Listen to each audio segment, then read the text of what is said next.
All right. Good afternoon, everyone. Happy Monday. Hope everyone's having a great day so far. Really fast before we get started, I did just start a recording of the call today for any of our friends who were not able to join us. But we've got a great topic today with managing conflict, something that we do quite frequently in our restaurants. So very excited to share this topic with you all. That being said, I'm going to pass the mic over to Mr. Junior, Market Director out of San Diego, to take us through managing conflict. Junior, how are you doing today? I'm fantastic. Thanks, Mary. Hello, everyone. This is an exciting topic. I love this topic just because it's one of the things that I think, as Mary mentioned, it's something that we all kind of deal with and go through in our role in the restaurants, and we deal with it in different aspects of life and just managing people in general. And it's one of the hardest things that I think us as managers encounter, and that's just conflict. Nobody likes to deal with conflict, and I think sometimes it's just easier to avoid conflict at all costs rather than face it head on. But we're going to go through a great presentation in which we're going to go through different types of conflict and go through ways that you can face conflict head on, just so it helps build your confidence and you can take this on throughout your career and share with other managers and team members, and just helping resolve conflict. Because I think if we build a positive stigma around it rather than a negative stigma, we're going to find that more people participate in these difficult conversations. Um, let's jump right in. We're going to go through. So, what is conflict, and why does it occur? Conflicts is a natural part of life, especially business life. A lot of people, we tend to do what makes sense to ourselves. We don't necessarily consider the impact that what we're doing to ourselves has on other. And then when one of our behaviors are not understood or accepted by someone else, and that's when we have conflict. And this happens as a result of different perspectives. Sometimes it can be expectations, beliefs, values, and sometimes it's just the result of the way that information is communicated. And when we think about conflict, it tends to make us uncomfortable. It's important, just like I mentioned before, to note that conflict is not something that's always negative. It's something that we can handle, and it helps determine, what place does it have in the decision making and what we're doing. So when we manage it effectively, workplace conflict can provide an opportunity to promote a couple things. It promotes collaboration, improve performance, and builds deeper relationships overall. And keep in mind that when you ignore conflict, it's just never a good idea. And most issues just don't resolve itself. So although we'd like to think it's going to resolve itself or work itself out, and sometimes when it does, it doesn't work itself out in the most positive way. But what can happen is it's going to just be perpetuated when we don't address it in a constructive way.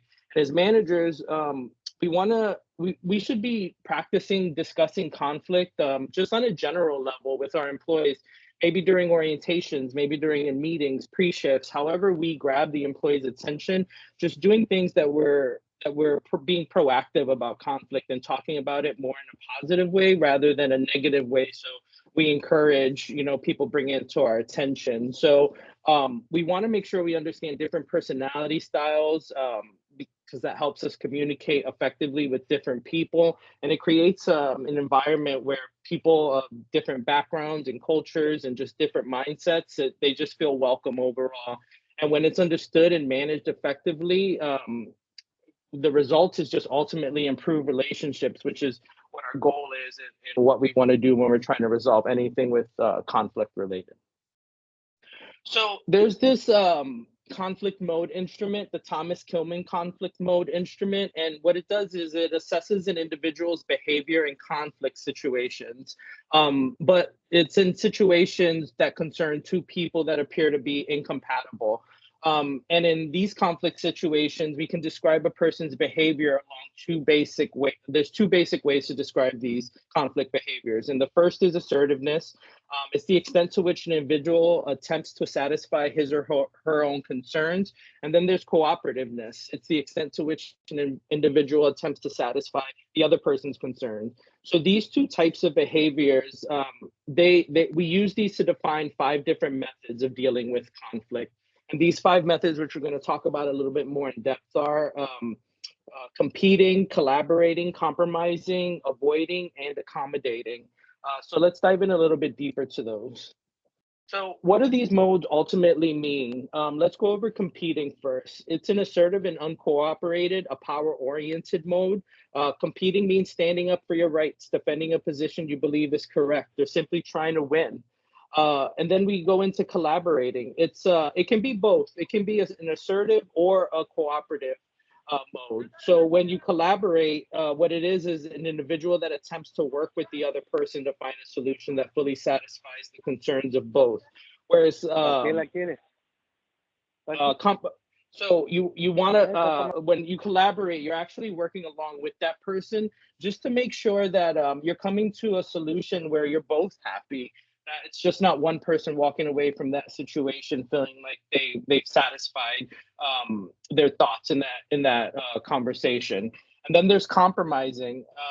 It's an intermediate in both assertiveness and cooperativeness. So it's a little bit of both. When you compromise, the objective is to find expedient, mutually acceptable solution that partially satisfies both parties. Compromising means splitting the difference, exchanging concessions, or seeking a quick middle ground position.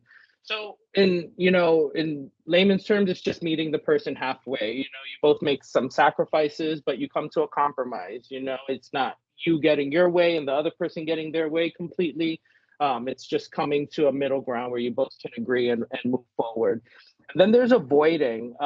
This is both unassertive and uncooperative. When you're avoiding, an individual does not immediately pursue his or her own concerns or the concerns of the other person. He or she does not address the conflict. So this is one of the worst ones, in my opinion. When you avoid the situation, I mean, just like with a lot of things in life, when we avoid things, they just tend to fester and bubble up and escalate to a point where we may not be able to fix it at that point. And that's the danger zone. We want to be able to deal with these conflict situations as they come about and deal with it in a way that is effective, and we can still build on the relationship. But when it's damaged to the point of no return because we've avoided it for so long, it can really have a negative impact. And then lastly, the accommodating.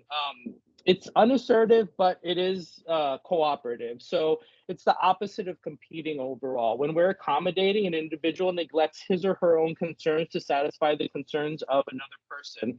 There's an element of self-sacrifice in this mode.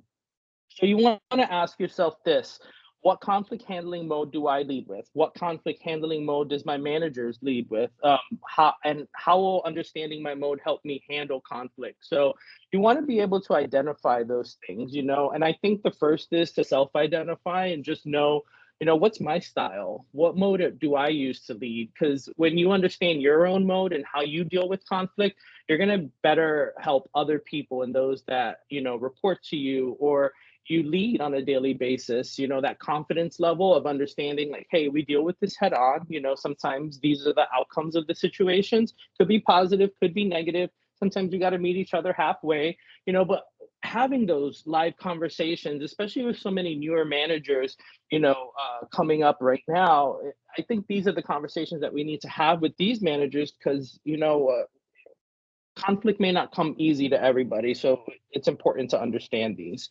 So some statistics about this that I thought were really glaring are 53% of workers said that they lost time at work worrying about a past or future confrontation with a coworker.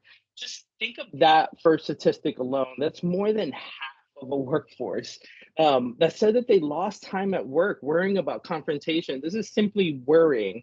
And then 28% of those said that they lost work time because they avoided the confrontational colleague. Again, that avoidance part. And then 37% said a hostile or altercation caused them to reduce their commitment to the organization. And 22% said that they put less effort into their work because of bad blood at the office. So I'm sorry, I didn't realize I wasn't moving my slides along. You guys can't see what I'm talking about. All right, so when we move on to the next area, there's many benefits when it comes to conflict resolution, but there's a couple that are the most important benefits for yourselves and your team. So the first is building trust.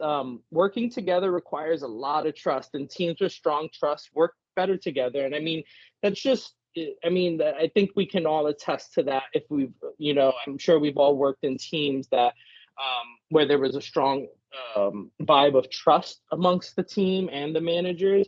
We just work better together overall. People come to work feeling like we have each other's back, and we're here to support each other. Um, Exposing your needs. There's a certain level of vulnerability that people within a team share with each other. Exposing your needs allow people to recognize and support them. Sometimes I don't think we're as communicative as we need to be when we have our own personal needs and stuff going on with us. And letting others around us know what's going on is important, because it, like it mentioned, it helps people recognize and support what we're going through, as well as dealing with the things in front of our face head on. It helps strengthen your relationships. Working together requires a strong relationship. You work better when you trust and enjoy the company of the people with whom you are working. We all want to have strong relationships. It just helps us move forward. We're all swimming in the right direction. Increases effectiveness and efficiency of teams. When teams have internal conflict, productivity is dramatically reduced. Being able to resolve conflicts allows the team to move forward and progress with tasks. When we talk, I think that's important as we all focus on our 5 KPIs. It's in there, key productivity indicators. So we want to drive productivity every single day. So when we think about this conflict resolution, the result can increase effectiveness and efficiency of the team, ultimately driving that productivity to your bottom line. So that's a huge, one to focus on and make sure you understand the benefit of that. And then it helps create buy-in and long-term sustainable solutions. All these factors come together to create the long-term sustainable solutions and buy-in necessary for a team to be successful. You want to have your team, your team to buy into what it is you're actually doing and the things we're rolling out, especially since we are pivoting in so many directions right now as a company. You want to make sure you have your team's buy-in. So avoiding and not dealing with some of that conflict can hurt that, and ultimately have loss of faith in your team towards your managers. So I want to share a scenario of a situation that I dealt with a couple of years ago, where conflict wasn't dealt with in the right way. And then I'm going to open it up. There will be some activities and group participation throughout the presentation. So this is a safe space. We are all PF Changers, moving express lunch and selling bread crane sangria. So feel free to open up your mic and chime in. We move forward when everybody participates. So I'm going to share this story, and then we'll all talk about what we could have done better in this situation. So I oversee the leads in our market, and the leads often reach out to me for advice, or just, if they need something, they know they can come to me. They know I'm a market director in the area, and I'll give them honest feedback. And I received an email from a lead in our market who was having some difficulty at their location, and they had mentioned that throughout the time, within the first couple of weeks of them leading, completely without any managers present, that they were getting a lot of pushback from sous chefs, executive chefs, and just culinary team members overall. And they felt more hesitant in their role to give that feedback on food dishes, or if guests were giving them feedback or sending things back, or ticket times, anything that had to do with the culinary aspect, they were having issues with. And they felt like the chefs were brushing them off just because they were a lead, as if it was unimportant, and team members were observing this. And she felt she was losing the overall lack of respect of the team because of this. So this person brought it to their operating partner's attention after dealing with this for about 3 weeks. So this conflict was happening between the culinary team members and this lead, and the lead wasn't bringing it to anybody's attention. It continued to happen throughout their time working alone on shifts. And after 3 weeks had passed and multiple situations had happened without dealing with it, then she brought it to the operating partner's attention. Unfortunately for this lead, the operating partner was also not great at conflict or dealing with conflict head on.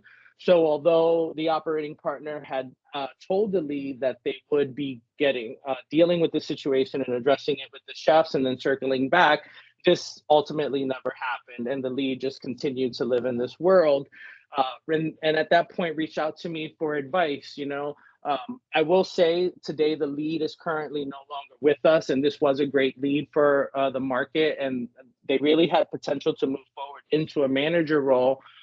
And the situation ultimately was resolved, but the lead did end up leaving the company ultimately.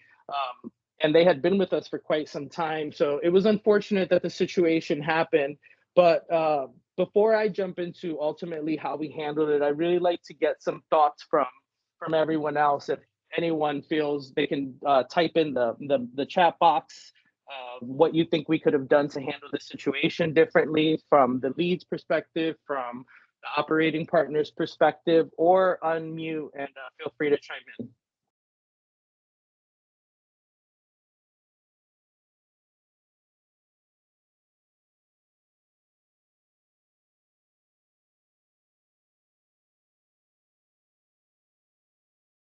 I was going to say, I'm Somebody sure has some thoughts. I'm sure they're busy typing right now, but you know, trying to tackle the situation earlier, it sounded like it took several weeks for anyone to say something. And, with that avoidance style, we feel like maybe it'll just go away, but it doesn't usually go away, it just festers. So maybe even if they don't feel comfortable tackling the situation themselves, reaching out for help to have that conversation mediated sooner can help with some long-term issues. But Yeah, I think that's a great point, and I think ultimately, if the lead would have brought it up earlier, as you mentioned, it would have been handled earlier. It got to the point where they were working in that situation for weeks, and then it got to the operating partner, and it escalated, and it ended up just ultimately discouraging the lead. So, good point, Mary. Thank you. Anyone else have any opinions?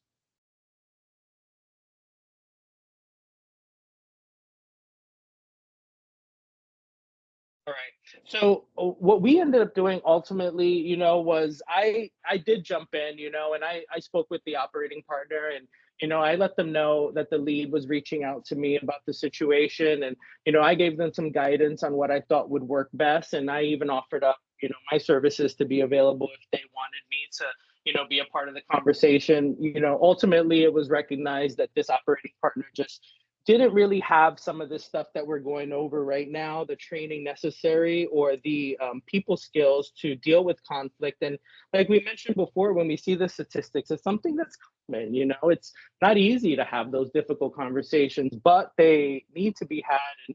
And ultimately, the chef did understand when the operating partner had the conversation with them. The lead did see some decreased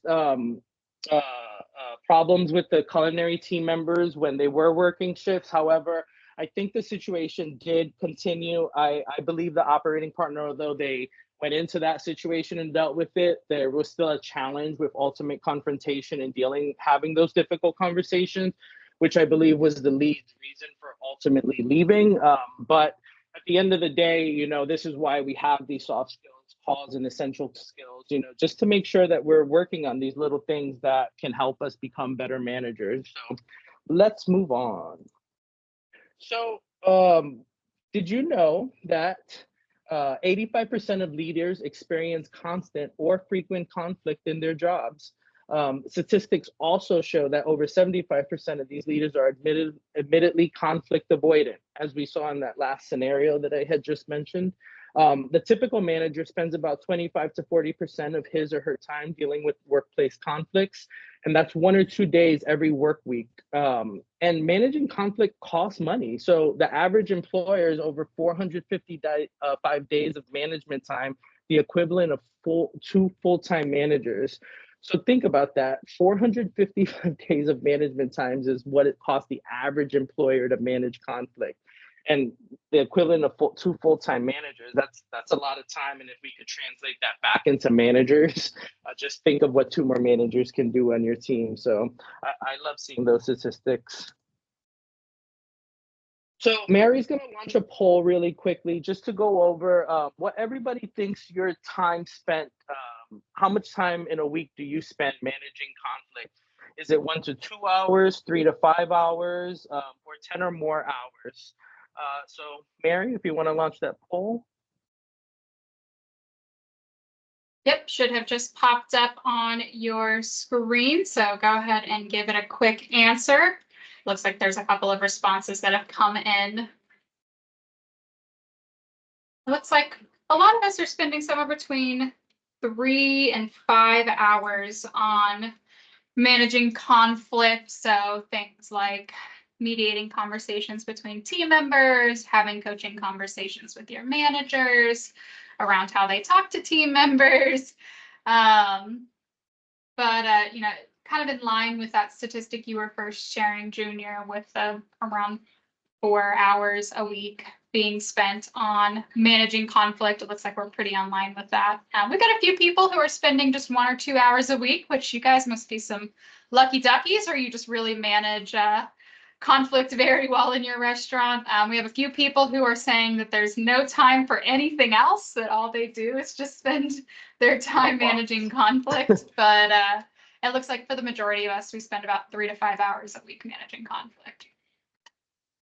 So when we think about that, I mean, just look at it within our group in itself that's taking the poll. You know, we on average work about 10 hours a day. I mean, probably for some of us more, but 5 hours, if we're dealing with management, or excuse me, dealing with conflict 5 hours out of your week. I mean, that can be a lot. You know, it takes a lot out of your everyday. I know I can get a lot of stuff done in an hour, 2 hours, 3 hours. So if 5 hours of my week is spent dealing with conflict, I mean, that's just more than we need dealing with those situations. And when we learn how to take these notes and the things we're reviewing today, it can really help you manage and navigate these areas. So good stuff to see. And I think it'd be interesting if you take the same poll within your management team and see what they have to say.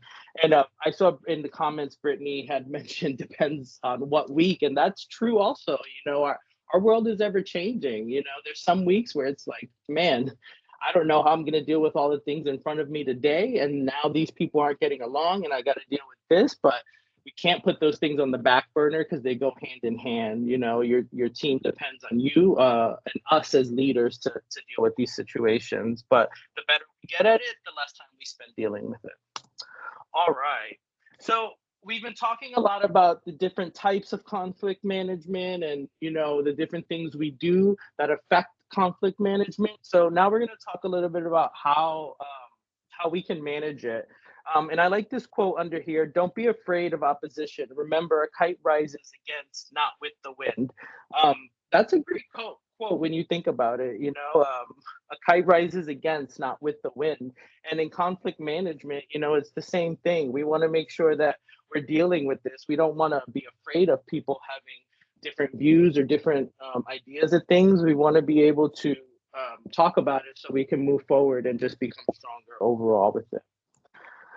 So there's two major concerns when we talk about conflict management. So the first concern that we're going to talk about is achieving your goals. So you are in conflict because you have a goal that conflicts with another person's goal. So when you are conflicted about achieving your personal goals, what it is you're having conflict because you have a goal and another person has a separate goal, and your goals don't align. Your two goals are just opposing at the end of the day. And then the second concern is keeping a good working relationship with another person. You need to be able to work effectively with the person in the future. So conflict can sometimes leave that residual feeling of just awkwardness and, you know, severed relationships or just bad blood between the two people. And we want to make sure we try to avoid that at all costs. You want to keep that positive working relationship. Why it's important to make sure we're dealing with that conflict. And then the first thing we need to do is prepare. So we want to recognize our emotions. Interpersonal conflicts are between people who see situations differently. And when we recognize our emotions, we'll be open to other people's reactions. So sometimes we have to stop and woosah, you know, it's just take a moment, look inward, reflect at yourself. What's my emotions? How am I contributing to this conflict in this situation? And then you want to clarify your needs, identify your needs, and be clear with your intentions. You don't want to assume that the other person knows what you want. Sometimes we think just because we so strongly understand what we want for ourselves that the other person automatically knows, what our intention is, and that's not always true. So we want to make sure that we clarify what our own needs are, and then consider the interest of the other person. A lot of conflicts can be constructively managed with just a little bit of empathy. We want to take time to consider another person's perspective by that saying, put yourself in the other person's shoes, see where they're coming from. And I think sometimes we can all do a better job at doing that, just stopping for a moment, gathering your thoughts, collecting them, and just think, hey, where's this person coming from? Is there something that I don't understand? What if I was in this person's shoes? How would that affect me? Then we jump into the second thing that we want to do, and that's engage. We want to first make sure that we choose the right time to engage. I think it's important to communicate that we're going to set aside some time to discuss what the conflict is between us, and hopefully come to a mutually acceptable agreement about what's going on.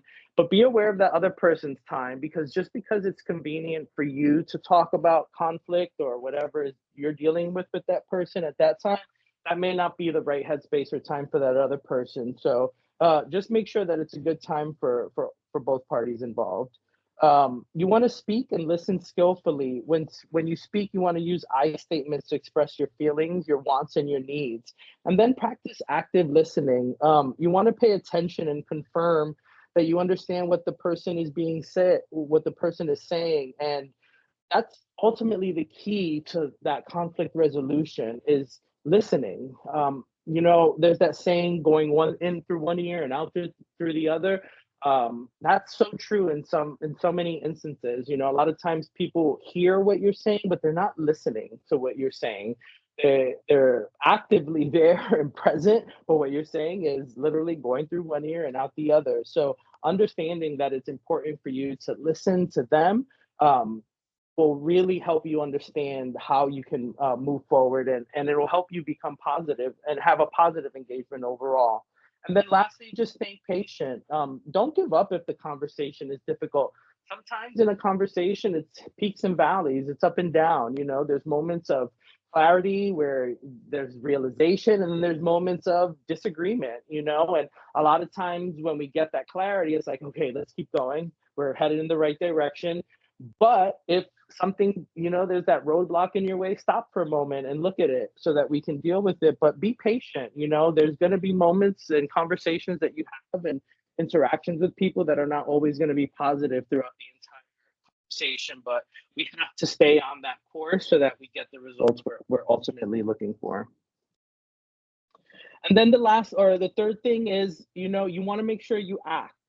You want to review your overall thoughts, sum up your ideas and conclusions, and then agree on a course of action that you're on how you address the conflict, and then be detailed and time bound. I think it's important to make sure that there is a time frame when we're talking about this, because if you leave it open, you're not being clear. There's no clarity there on where you both stand on how long you're looking for the results to take effect in this conflict resolution that you dealt with. So make sure you walk away with that time frame in mind. That's important. And then show appreciation. Resolving interpersonal conflict can be emotionally draining. It's also a commitment to a productive relationship. So make sure you show appreciation for the efforts of the other person. Just a quick, hey, thanks for talking to me today and listening, to my point of view. I was glad that we got to sit down and, share our thoughts together. I think that we're walking away from this, a more positive team and, stronger, and our team is going to feel that and see it. And we're heading in the right direction. Don't be afraid to talk to me again if something comes up in your mind. The sooner we deal with those types of things, the sooner that we can deal with the business at hand, which is ultimately what we work for. So show that appreciation, because it really goes a long way.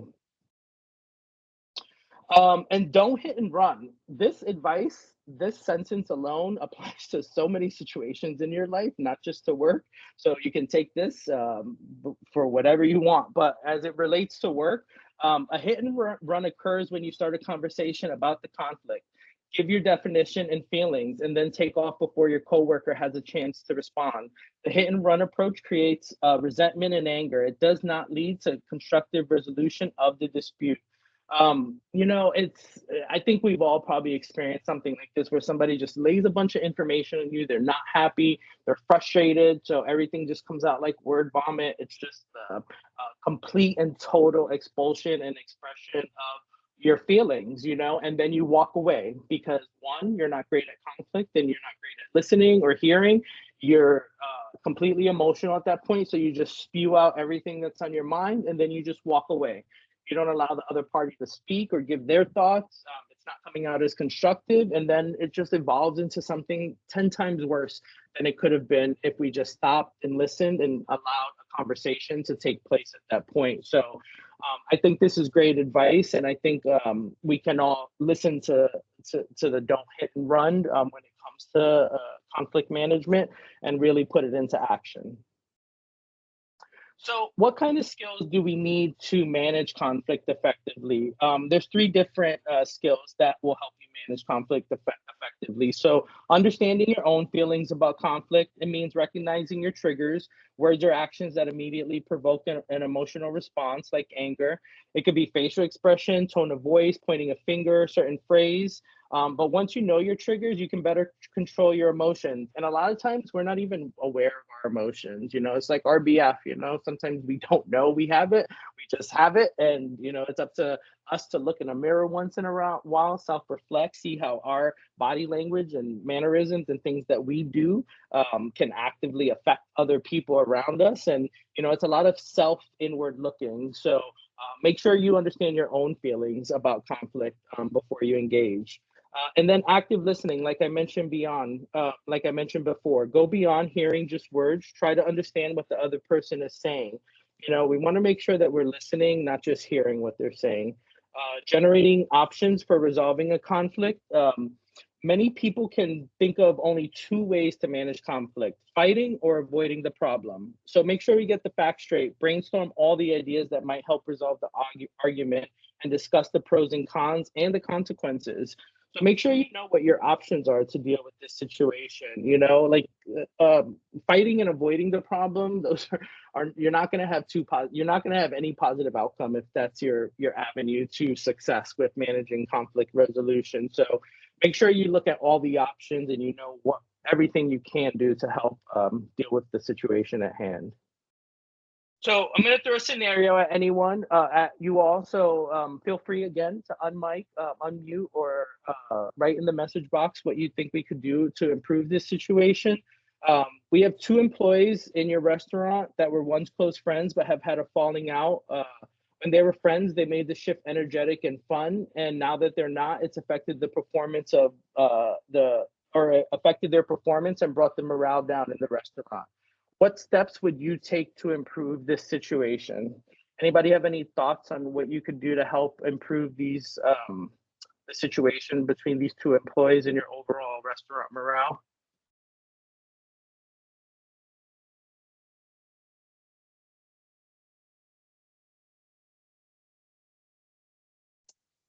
Well, luckily, I'm here to give you some ideas and guide you through.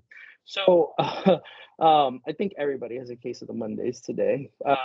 Feel free to chime in as I'm talking and go through the box if you want to leave a message on what your thoughts are. But ultimately, I think it's important to speak with these two employees first individually, so we understand where both team members are coming from. They're obviously not going to do this on their own. So us as leaders in the restaurant, I think it's important for us to kind of intervene and make sure we mediate the situation and talk to each of these employees as individuals and just figure out, hey, what's going on? Like, I noticed there's just been a decrease in your overall positive vibe. You come into the restaurant typically, and you and so usually help bring everybody's spirits up. And I noticed lately there's a little bit of just a negative aura between you two. And I just kind of want to see what's going on and see if there's any way I can help, and become that listening ear. And when you do that with both employees, the last thing we should mention is, would you be okay if after I spoke with so-and-so, we come together and we talk about the situation, and hopefully we can walk away,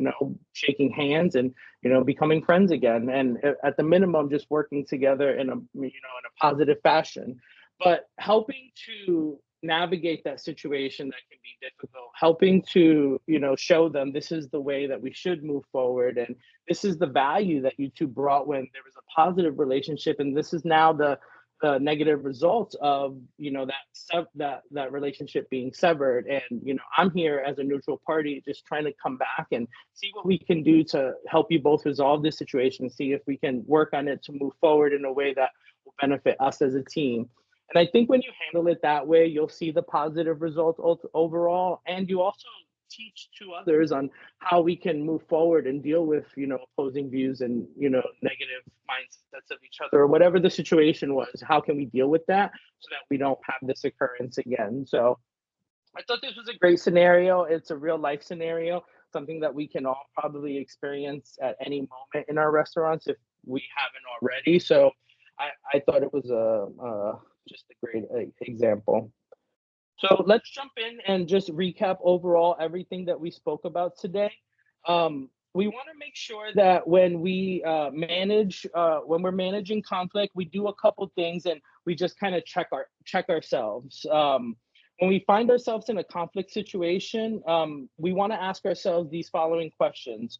What's the motive behind my behavior? Why am I doing this? Why am I acting like this? Why am I, responding this way? Am I operating according to my principles or in response to theirs? What is my intention in this interaction? And then lastly, do I want to hurt the other person, teach a lesson, or resolve the issue? I think that last point is such an important one.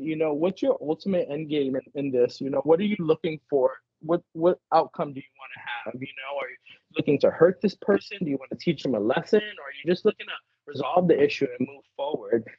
When you stop and you ask yourself those questions before you engage and act and do all the things we spoke about previously, you're going to find it's kind of like a checklist before you engage in that conflict management, and it'll help you be more effective overall in the conversations that you have with your team members. So I will open it up for any questions. If anyone has any questions for me, you can put it in the chat box or unmute and I will answer them. You can always email me. But thank you for your time, and feel free to chime in if there's any questions. Yeah, we'll give the chat box just a moment to see if anyone has any questions. Obviously, I'm at home today, if you guys can hear my son in the background, but did want to call out, Brittany had an answer to your scenario earlier, Junior, about having separate conversations with both employees and being empathetic to the situation, but also explaining the importance of a happy and positive environment. And I think that empathy, both of you, both Junior, you and Brittany, spoke to that and how important that is when you're managing conflict, that we can be empathetic to the team members and understand where they're coming from and their behaviors, but still hold that standard and hold them accountable for their actions. Emotions and actions are two different things, and when we learn to separate the two is when we're able to help manage conflict well. But it looks like no other questions. So you just did a wonderful job of taking us through conflict management, Junior. So thank you so much. It's always a pleasure to have you on here and speak through our essential skills. Hopefully you guys don't face any conflict this week, but if you do, you manage it well. And that being said, that's all for this Monday afternoon. Again, thank you, Junior. Thank you, everyone on the line. And we will see you all again next week for our technical skills overall. Oh, actually, it looks like I lied, you guys. Aaron raised his hand. Aaron, did you have a question? My apologies. That was an accidental click. Oh, it's okay. You were hitting the clap, right? Yes. Awesome. Well, thank you, Aaron. Thank you, everyone. Hope you guys all have a good rest of your day. We'll see you next week. Thank you, Junior. Thanks, Mary. Thank you, Junior. Have a good one. Thank you. Thank you. Bye-bye.